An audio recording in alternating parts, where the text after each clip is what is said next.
ভুলে কারো গীবত করে ফেললে করণীয় কি?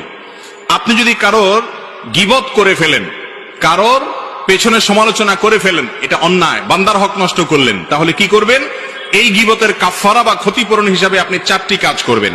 নাম্বার 1, আল্লাহর কাছে মাপ চাইবেন। আল্লাহ, আমি গীবত করে ফেলেছি। গীবত করা কি হালাল না হারাম? একটু আগে আপনারা গীবত সম্পর্কে আলোচনা শুনছেন, ওয়াজ শুনেছেন। গীবত করা কিরকম হারাম? আপন ভাই মারা গেলে তার গোশত কামড়ে খাওয়া, রান্না করে খাওয়া, তার গোশত খাওয়াটা যেরকম অপরাধ, গীবতটা সেই রকম অপরাধ। কত ডেঞ্জারাস অপরাধ চিন্তা করেন। এইরকম অপরাধ আপনি করে ফেলেছেন।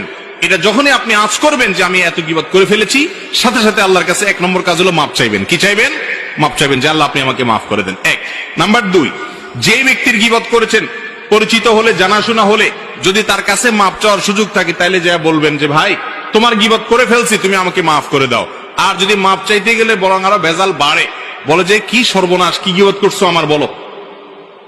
এরপরে যদি সে শোনার পরে আরো উল্টা আপনার উপরে চড়াও হয়, সম্পর্ক নষ্ট হওয়ার ভয় থাকে, তাহলে দরকার নাই তার কাছে মাপ চাওয়ার। তাহলে সেক্ষেত্রে 3 নম্বর কাজ করবেন। সেটা কি? সেটা হলো তার জন্য আল্লাহর কাছে মাপ চাইবেন। এবং এ বিষয়ে বিভিন্ন হাদিসে বর্ণনা পাওয়া যায় যে গীবত হয়ে গেলে, যার গীবত করে ফেলেছেন তার নাম ধরে বলবেন আল্লাহ অমুককে আপনি মাফ করে দেন। এটা ইনশাআল্লাহ আপনার গীবতের কি হবে? কাফারা হিসাবে কাজ করবে।